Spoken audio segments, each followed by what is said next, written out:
Vía Pública.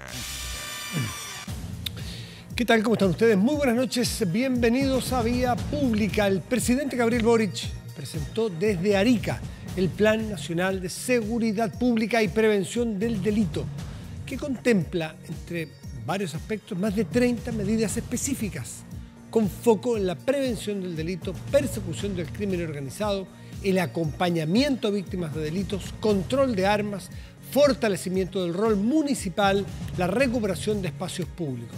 Es ambicioso, es amplio. Para el mandatario, esta nueva política se pone fin a un cambio en la mirada que había en el país y a la delincuencia como estaba operando, y que la seguridad, entonces, dice, será abordada sin complejos y como primera prioridad del gobierno. Mire, vaya declaración, sin complejos y primera prioridad de su gobierno. En materia legislativa, el presidente de la República destacó la necesidad de la creación de un Ministerio de Seguridad con el ingreso de indicaciones durante julio para su tramitación pronta, así como también avanzar en la reforma a las policías y a la ley orgánica de municipalidades para fortalecer su rol en seguridad. Vamos a conversar sobre este y otros temas en la mesa.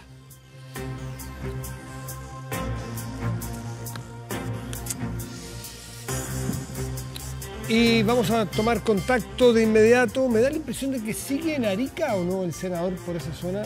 José Miguel Insulza, buenas noches. ¿Cómo está, senador?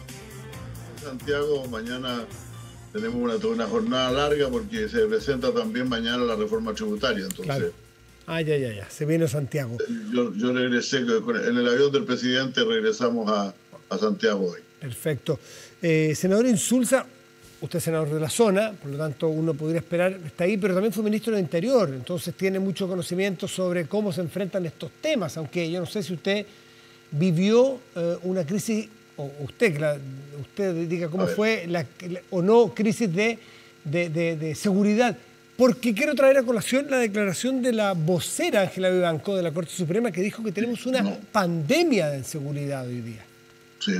Bueno, mire, en realidad empezamos por lo primero. Efectivamente, nosotros vivimos de alguna manera una situación distinta, digamos, en el tema de seguridad que se parece a esta, porque fue el 2004, cuando yo era ministro del Interior, que se lanzó el Plan de Seguridad Nacional de Seguridad Pública, ¿no? El que hubo antes, ¿no? Después, desde el 2004 hasta ahora, no había habido otro. No había habido un intento de abordar el conjunto del tema. Yo reconozco que, por ejemplo, el gobierno de Piñera se planteó un plan de reforma de las policías y otra serie de cosas por el estilo, pero un plan tan complejo como el que se plantea hoy, no. Ahora, es un plan que, por cierto, va a ser discutido, ha sido presentado ya por la ministra de Interior, doña Igia Siches, y con los dos subsecretarios hoy día. Y, por cierto, en la misma reunión del Consejo Nacional de Seguridad Pública se le hicieron una serie de alcances y el presidente encargó una serie de tareas que había que revisar para ser incluidas también. Yo creo que estamos entonces es una escena parecida, pero el escenario de esa época, de hace 22 años atrás, era completamente distinto de ahora. ¿Usted estima que los grandes problemas, por ejemplo, yo recuerdo en la ciudad de Santiago, en algunas ciudades del país, eran los lanzazos. No había portonazos, no había encerronas. Y ciertamente crimen organizado siempre ha habido en algún grado en Chile, pero no en el grado y en el nivel que existe hoy día. ¿Y usted estima que Ángela Vivanco, la vocera de la Corte Suprema, exagera o da en el punto justo? Voy a eso. Mire, la otra cosa que quería agregar es que en ese tiempo se acababa el tema fundamental no era tanto como se respetaban los derechos, todo ese tipo de cosas, porque realmente existía una situación bastante más calmada en materia de seguridad pública. No era un drama. Se podía presentar como un drama en la política, pero no lo era. Hoy día yo creo que sí se vive una situación muy complicada. A mí lo que no me pareció de la vocera es que, primero que nada, ella entiendo que habla a nombre de la Corte Suprema. Entonces, la Corte Suprema de Justicia debería hacerse cargo de esta pandemia, decir que esta pandemia existe. Y enseguida caracterizó la pandemia con delitos que en realidad tenemos poco en Chile, pues. Hoy día el sicariato, ella se lanzó contra el sicariato como el gran tema a partir de un tema, de un hecho que había ocurrido en el día, en Santiago, y que no era sicariato, pues era el tema de la enfermera que fue apuñalada por el novio de una de sus colegas, ¿no? Entonces yo creo que fue un poquito de la señora Ángela Vivanco. ¿Perdón? Doña Ángela Vivanco. Doña Ángela Vivanco fue un poquito limitando, yo creo, lo que debe hacer la Corte Suprema. O sea, la Corte Suprema de Justicia no puede declarar pandemia de criminalidad por un asunto tan particular como ese. Quiero decirle lo siguiente, yo creo que hay muchos problemas de seguridad de crimen organizado, pero son algo distintos de los que dijo la señora. Bueno. El crimen organizado fue lo que se vio en Arica el otro día, y es lo que se ve cotidianamente en las calles de Arica y de muchas ciudades del país, con la extorsión a la que por ejemplo, los agentes del crimen organizado someten a una cantidad de pequeños comerciantes y de ciudadanos a los cuales les cobran protección a la antigua, así como se hacía antes como las películas de gángster que uno ve habitualmente. Claro. Eso es el principal tema del crimen organizado, el tráfico de drogas, el tráfico de armas. Esos son los temas que tenemos que atacar, y yo creo que el plan que plantea el presidente plantea la forma de atacar todos esos delitos razonablemente. Sí, déjeme algunos temas de la política general, a ver si después nos da espacio para al menos los temas que a usted le parecen más efectivos, si es que logran instalarse pronto. Pero, por ejemplo, que el presidente haya dicho que abordará sin complejos y como primera prioridad en nuestro gobierno el tema de la seguridad. Eso es bien relevante, que diga que es la primera prioridad y sin complejos, viniendo de un sector político que ha hecho la autocrítica de que suele tener complejos.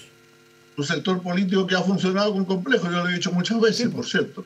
Yo he estado en reuniones políticas y se ha dicho esos temas son de la policía y de la policía. Que la policía se haga cargo del tema del crimen. Nosotros no tenemos por qué, como fuerza política, hacernos cargo del tema del crimen. Ese era un cierto complejo que existía. Yo lo he denunciado muchas veces. He denunciado muchas veces la falta de voluntad de parte importante del mundo político de hacerse cargo del problema que la gente considera el más grave. Pues. Y eso a mi juicio es muy complicado. Ahora usted me decía el tema central, bueno, las armas, ¿no? Las armas es lo más nuevo yo diría que lo más nuevo de todo este asunto es las armas. Hace 22 años el tema del tráfico de armas no estaba planteado en el plan de seguridad pública, porque había muy pocas armas ilegales en Chile. Hoy día el presidente habló de 1,5 millones, creo. No deja de ser, ¿eh? Entonces, ¿por dónde han llegado todas esas armas? Es un tema que hay que investigar. Hay que saber por dónde llegan. Porque una parte, un tercio de estas armas, es poco más de un tercio, ¿no? Un tercio, un poco más de estas armas salen del mercado, por así decirlo, se arrancan del sector de la parte legal de las armas y se legalizan. Pero las otras 2 tercios llegan de algún lado, pues. Y llegan por nuestros puertos, por nuestras carreteras, por todos lados. Control de armas. Sí, es un tema de armas, por cierto. Un eje importante. Se habla del rol y el fortalecimiento de las municipalidades. Me interesa porque eso es novedoso. ¿Qué rol, usted que estuvo en las reuniones, de qué se habla cuando se habla que las municipalidades pueden hacer algo distinto a lo de hoy? Bueno, mire, yo creo que las municipalidades tienen un trabajo muy importante que hacer, y como lo planteé yo además ahí, porque la gente tiene, uno de los primeros cuadros que se presentó es a las cosas a las cuales la gente le tiene temor, lo que la gente menciona, ¿no? Y menciona, por cierto, los robos, menciona los portonazos, menciona esas cosas, y también menciona una cosa que se llama las incivilidades. O sea, toda esta vida difícil en los barrios, en los cuales hay gente que raya murallas, destruye luces de la calle, claro, rompe cercas, tira basura por todos lados, etcétera. Y es interesante que yo creo que eso al final son delitos pequeños, si usted quiere, si llegar a ser delitos. Pero son algo que preocupa mucho a la gente, y los municipios deberían preocuparse de eso. Por eso el presidente anunció un plan por 2.600 millones de pesos para recuperar espacios públicos. Claro. Pero recuperar espacios públicos, plazas, calles, parques, significa también defenderlos. Y defenderlos creo que le correspondería como una tarea importante a los municipios. ¿Sí? Se ha hablado mucho en las últimas semanas de estos carteles internacionales del crimen, ¿no es cierto? Que el Tren de Aragua, que los carteles de la droga más importantes de la región tienen presencia acá y que están actuando acá aparentemente, en su región por lo pronto. Se ha hecho recién un decomiso o un desbaratamento bien importante.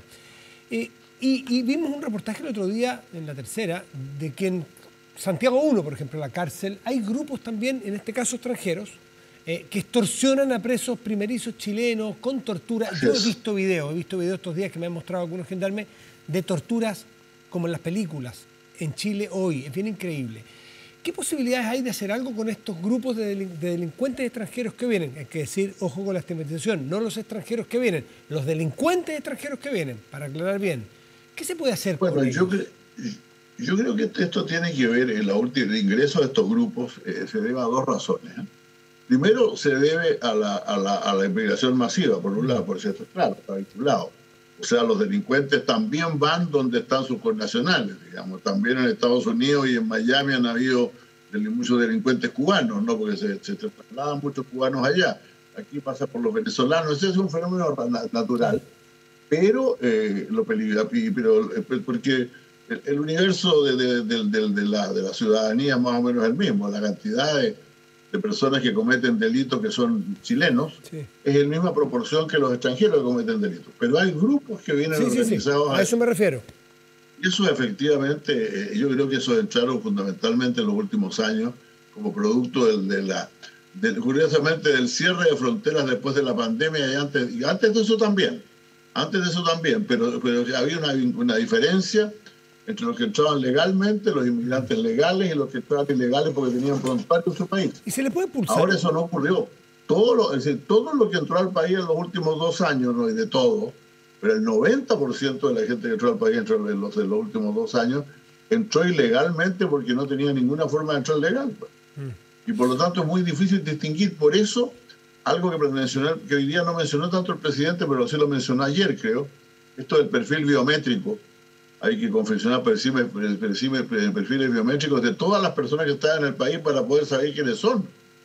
Se puede decir más simple, empadronarlos a todos. ¿Significa empadronar a la gente el legalizarlos? No, significa solamente el tener un dato mínimo de dónde están, qué es lo que hacen y cómo se ven. Pues. Eso tenemos que hacerlo. Porque tenemos todos estos delincuentes que usted dice que operan desde las cárceles y de todas partes, no tienen nombre, no tienen apellido, no tienen ninguna identificación que permita seguir su pista dentro del país. Senador, legalmente, y eso creo que también es importante. Si se descubre que hay bandas de delincuentes avesadas que llegaron a nuestro país a hacer esto mismo, pero que lo hacían en sus países de origen y entraron por las razones que usted dice, y están en las cárceles haciendo su negociado, extorsionando a los otros presos y a sus familias afuera, ¿no se les puede expulsar o hay que esperar que terminen los procesos? ¿Cómo funciona? Es una vieja discusión. Yo le voy a decir lo siguiente, don Matías. Yo personalmente siempre he sido partidario de expulsarlos lo más rápidamente posible, salvo crímenes demasiado graves, por así decirlo, salvo homicidios, cosas por el estilo. Porque creo que al final lo que pasa es que, como usted mismo dice, delinquen desde dentro dirigen sus bandas desde dentro de la cárcel, para lo cual tienen una cantidad de recursos que se meten clandestinamente a las cárceles, y van creando cada vez más problemas. Entonces, efectivamente, yo pienso que hay que ser más expedito en esto. Yo estoy convencido de que no estamos siendo lo suficientemente expeditos en la expulsión de criminales del país. Y no solamente de criminales, de los principales criminales, también de la gente que comete el primer delito y todo lo demás. No tenemos por qué tenerlo acá y pasar por todo un proceso en las cárceles, etcétera. Yo creo que la expulsión de extranjeros que cometan crímenes es una cosa que tendríamos que hacer con mucho más rapidez que lo que estamos haciendo. Por último, senador Insulza, el presidente habló de los vamos a golpear donde más les duele, y una de las cosas que mencionó es la ruta del dinero, donde juntan plata. Y por lo que yo he escuchado de muchos entrevistados que me han comentado que nuestras leyes son muy débiles respecto de la persecución de los activos de las bandas de narcotráfico, por ejemplo, que allí les duele. Bueno, mire, tenemos una ley que está pendiente, todavía está por salir, ya el gobierno quedó presentar las indicaciones dentro de este mes respecto del tema de la confiscación de los bienes empleados en delitos, ¿no? O sea, los autos, los camiones, los vehículos, las casas donde se cometen estos delitos, y eso va a ser expropiado. Y la discusión fundamentalmente es a quién se le asigna, si solamente a las policías o a todo el que tenga que ver con temas de crimen organizado, tráfico de drogas, etcétera, las unidades, digamos. Sí, sí. Eso se va a hacer. Pero hay también el golpear la riqueza del narcotráfico, que es más difícil, porque eso supone medidas especiales, apertura de cuentas. Es decir, y usted sabe cómo somos en Chile para el secreto bancario, cuesta abrirle las cuentas a la gente muchísimo, ¿no? Y el dinero mal habido. Aquí tenemos nosotros una buena unidad de análisis financiero, está en el Ministerio de Hacienda. Existe, fíjese usted, esto se creó en los años en que yo era ministro del Interior, o sea, hace ya como 20 años, ¿no? Y funciona, pero funcionaría mejor si tuviera más apertura y más posibilidades de requisar, no solamente de requisar, digamos, de identificar dinero mal habido, sino también de revisar las cuentas para saber dónde están, pues. Mucho por avanzar, como se puede ver, y el presidente habló con realismo político que no tiene mayoría en el Congreso como para hacerlo por sí solo, que debiera contar de un acuerdo con la oposición para avanzar en estos temas. Así que veremos cómo actúan la clase política que está en el Parlamento en la celeridad que le ponga a estos planes de seguridad, porque es la primera prioridad, no solo del presidente, sino de la ciudadanía. José Miguel Insulza. Sí, yo creo que la gente lo pide y eso hay que hacerlo, y hay que hacerlo como usted dice. Mire, en esta materia a mí me alegra mucho la expresión de sin complejo y ese tipo de cosas, porque quiere decir que vamos a ir en serio. Y yo creo que nosotros estamos a tiempo de detener a muchas de estas bandas. No creo que tengamos una pandemia de crimen organizado, creo que estamos todavía en una situación mucho mejor que otros países, y por lo tanto un plan nacional de seguridad pública es lo que necesitamos. Senador Insulza, como siempre, mucho gusto, gracias. Igualmente a usted, don Matías, muchas gracias, buenas noches. Bien. Buenas noches. Hacemos una pausa y volvemos, espérenos.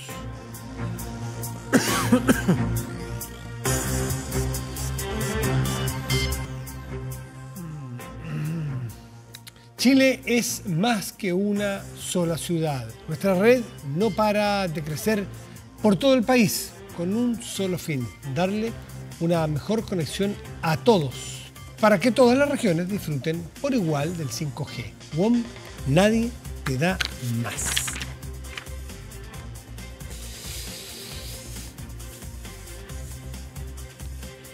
La OTAN suena ochentera, claro, y antes también, ¿no es cierto? Cuando tenía al frente el Pacto de Varsovia en un mundo bipolar, cayeron los muros,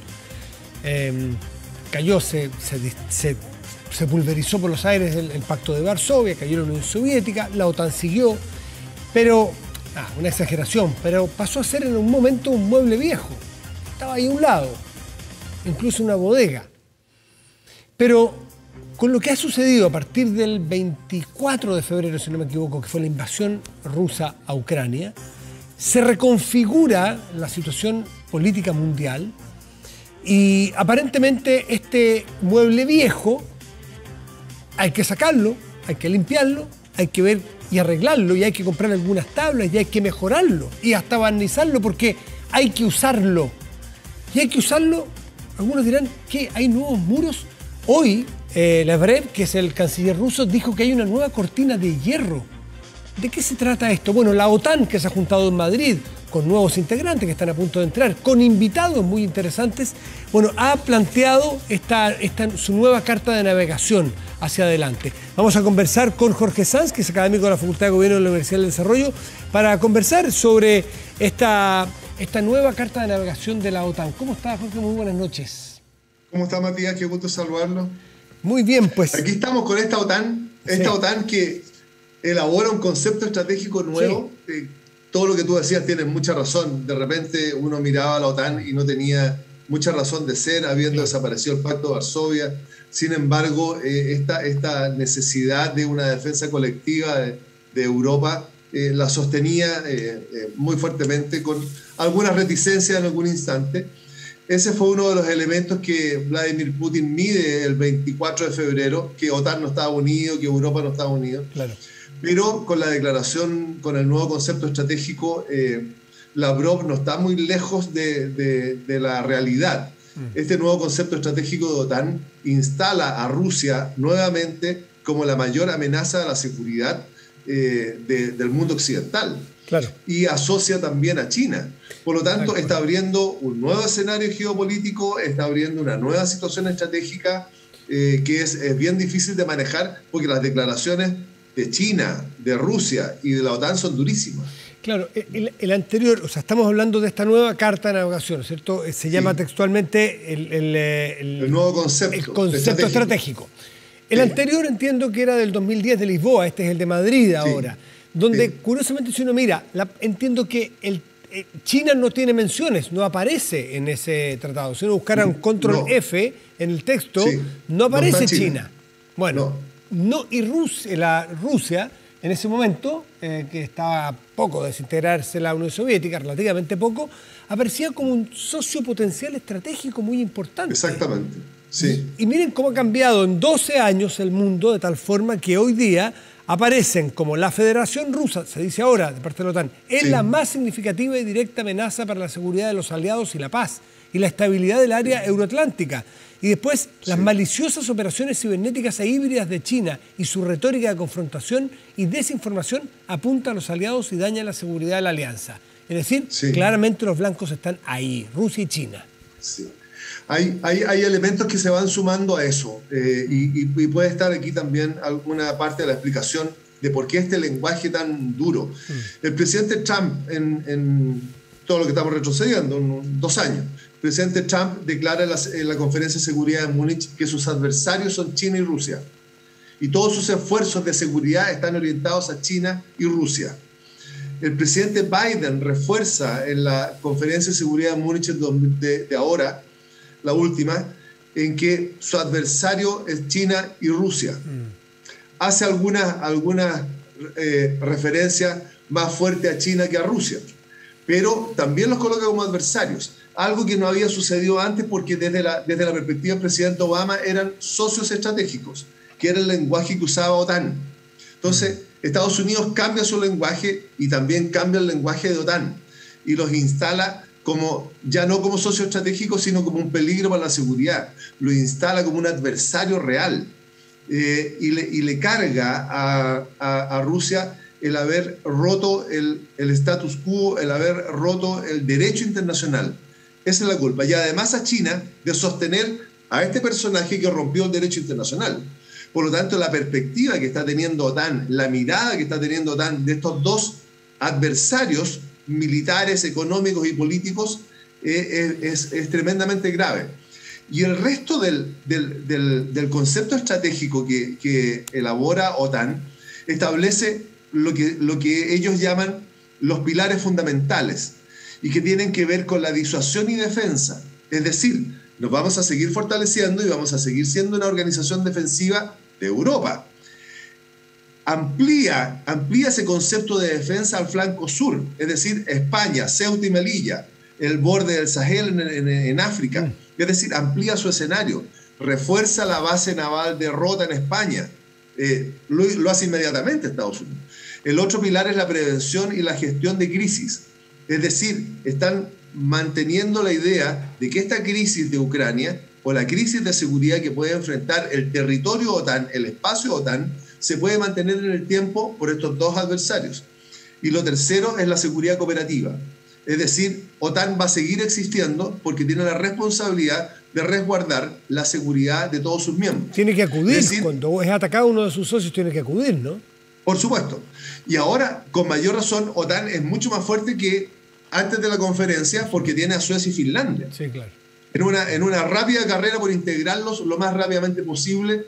Y lo que hace también esa figura es cambiar la amenaza. Porque Finlandia siempre sintió que el sentido de la amenaza iba desde Rusia hacia Finlandia, hacia los Bálticos. Hoy día la amenaza empieza a cambiar de dirección y va desde el Báltico hacia Rusia. Es decir, este concepto que había elaborado el presidente Vladimir Putin el 23 de febrero, en que él se sentía amenazado por OTAN, hoy día sí que lo está confirmando porque está rodeado absolutamente. Tiene una tremenda fuerza militar al frente y además el Báltico, que lo tenía una frontera donde Rusia tenía la superioridad, hoy día también perdió esa superioridad. Tiene este enclave de Kaliningrado ahí en el Báltico, ¿no? Es lo que le queda Kaliningrado, pero le queda rodeado completo por países OTAN. Claro. Es un enclave que está ahí perdido. Chiquitito, sí. Ahora, me gustaría saber, a juicio suyo, si es que Putin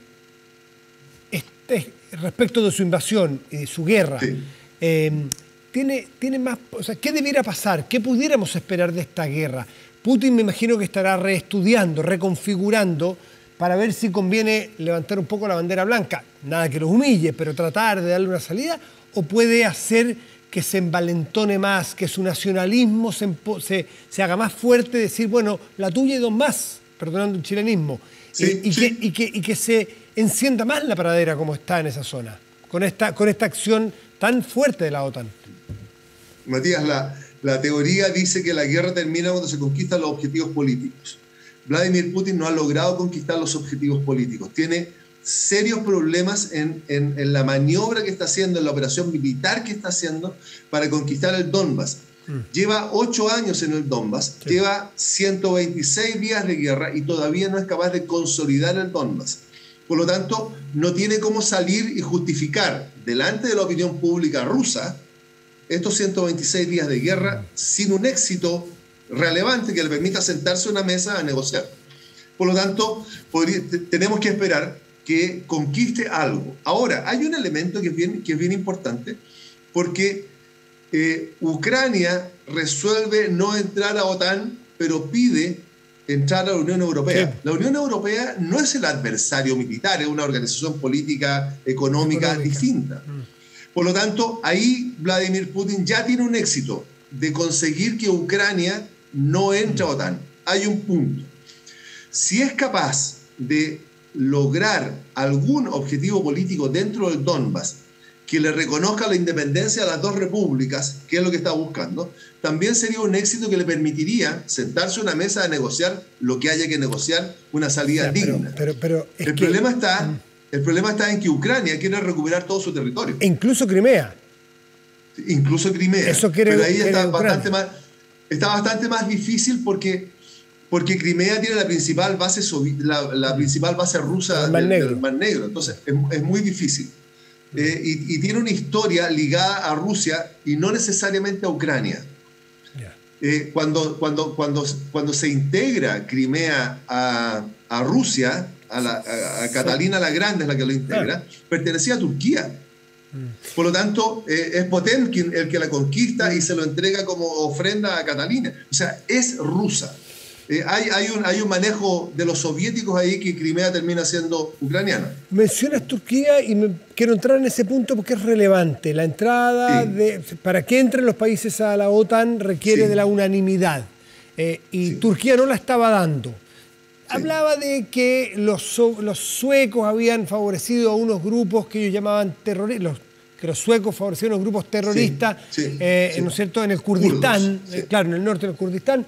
Pero da la impresión, o hay analistas que sostienen que lo que Erdogan quería, en definitiva, o no quería, era enemistarse con Putin. No quería dar su voto para que entrara Finlandia y Suecia a la OTAN, porque quería mantener esa posición intermedia entre la OTAN y Rusia. Pero se juega por dar su voto, por ahora, a la entrada de Suecia y Finlandia. Turquía no es un actor menor, ni por su posición estratégica, ni por el tamaño que tiene, ni por el armamento que tiene. Los drones turcos han sido muy importantes en la recuperación de Ucrania en su territorio ahora. Todo eso es absolutamente correcto. Hay un elemento que es súper importante. Turquía le empieza a comprar material a Rusia porque Estados Unidos no le quiere vender aviones de primera línea a Turquía. Por esta relación Erdogan-Putin, que se empieza a hacer muy cercana, producto de la crisis, principalmente de la crisis de Nagorno-Karabaj. Y porque se parecen bastante. Y porque son dos personajes, son dos autócratas bastante parecidos. Absolutamente, absolutamente. Pero hay un elemento en que se llama el neo-otomanismo, donde Erdogan lo que está buscando es generar una agenda propia en el mundo árabe otomano, el antiguo mundo otomano, y ser el líder que alguna vez fue Gamal Abdel Nasser, ¿no es cierto? Y manejar desde una perspectiva de liderazgo a ese mundo, a Libia principalmente, y todo el borde donde estaban los otomanos. Eso no le ha resultado porque no ha tenido los éxitos suficientes para lograr, sino el respeto a la consideración del resto. Por lo tanto, la posición ahora que adquiere de yo no voy a dar la unanimidad para que estos dos entren, producto de los kurdos y producto de mi amistad con Putin, tiene que haberla negociado de una manera muy interesante, muy importante. Estados Unidos dice que va a entregarle aviones a Turquía. Por lo tanto, ese elemento que se lo había negado antes se lo entrega ahora. Entonces, los estados se mueven absolutamente por interés y Erdogan sabe manejar muy bien sus fichas. Por lo tanto, el triunfo y la oferta que le tienen que haber hecho a Erdogan ahora para aceptar a Suecia tan rápidamente, tiene que haber sido no menor. Y me da la impresión a mí que tiene que ver con los aviones, principalmente con los aviones de combate americanos. Esta es otra derrota de Putin bien importante, ¿no? El que le roben, un socio. Es un socio relevante Turquía. Claro. El que le controla el paso de los Dardanelos y el Bósforo, la salida del Mar Negro. Del Mar Negro, claro. Entonces, lo tiene que haber sentido como un golpe muy fuerte, Vladimir Putin. No es menor que Erdogan haya reafirmado sus fichas en la OTAN. Y no se nos puede pasar, Jorge Sánchez, por último, un elemento fundamental de esta cumbre que ocurre en Madrid de la OTAN: los invitados especiales. Porque no solo están los miembros, no solo están los dos nuevos miembros, que Finlandia y Suecia, sino que hay 4 invitados que uno dice: ¿qué hace aquí Japón? ¿Qué hace aquí Corea del Sur? ¿Qué es lo que hace aquí Australia y Nueva Zelanda? Que son países que sabemos dónde juegan, ¿no es cierto?, en el mapa, en el Pacífico. Para China, así como Erdogan es para Turquía, para Rusia importante, estos 4 invitados para China también son una provocación, un toreo, un jaque, no sé, ¿cómo le llamamos? La política estratégica que anuncia el presidente Biden en el Consejo de Seguridad de Múnich, donde está OTAN, o sea, en el seno de la OTAN va a hacer esto. Él dice que la principal preocupación que tiene es Rusia y China como sus adversarios, pero la zona de referencia es el Indo-Pacífico. Y está reforzando el Indo-Pacífico. Lo demostró, si tú te acuerdas, con la compra de los submarinos franceses de Australia, que de repente Francia sale del negocio y vende a Estados Unidos. Claro. Tiene que ver con esa relación, con ese control estratégico del Indo-Pacífico con los aliados que él necesita ahí: Australia, Japón, Corea del Sur, que son los invitados ahora. ¿Por qué? Porque la ampliación del espacio estratégico que necesita Estados Unidos para enfrentarse a Rusia a través de la OTAN en Europa y en el Indo-Pacífico con sus capacidades y sus aliados, tiene que ver con esa perspectiva estratégica que plantea el presidente Biden. Por lo tanto, no es casual que estos invitados hayan estado ahí. Tienen que ver con esa lógica estratégica, esa perspectiva estratégica del presidente Biden, del control, de la participación, del dominio del Indo-Pacífico, fundamentalmente el impedir que China domine sin contrapeso el mar de China, el problema de Taiwán y el estrecho de Malaca.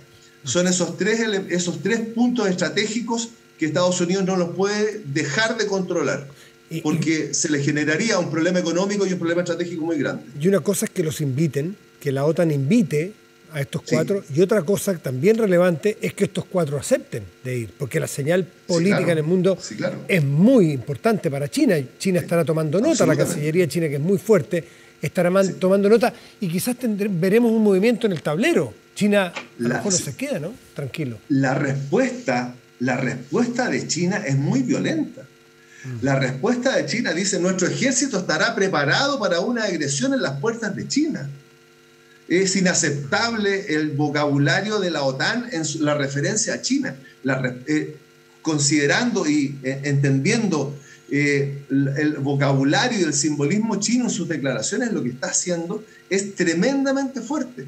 Es decir, la declaración de OTAN, este nuevo modelo estratégico de OTAN, está sesgado ideológicamente y está levantando una nueva guerra fría, es aceptar la amenaza y poner su ficha y 2 más. A ver qué contestan. Porque tendrán que asumir las consecuencias de sus actos. Es una amenaza muy, muy potente. Suena escalofriante escuchar nuevamente conceptos como cortina de hierro, como guerra fría, que uno los suponía completamente superados. Pero la vuelta en la historia tiene estas vueltas. Pero la guerra es un fenómeno que es muy difícil de eliminar. Es parte es parte de los intereses del Estado, de la estructura del Estado. Y lo acaba de mostrar Vladimir Putin. Se sintió amenazado, sintió que sus intereses estaban en riesgo y entra en una guerra que de lo más cruel que hemos visto en el siglo XXI. Jorge Sanz, académico de la Facultad de Gobierno de la Universidad del Desarrollo, como siempre, muchísimas gracias por atendernos. Que estén muy bien. Encantado, Matías. Como siempre, gracias. Mucho gusto. Igualmente. Hacemos una pausa y volvemos. Espérenos.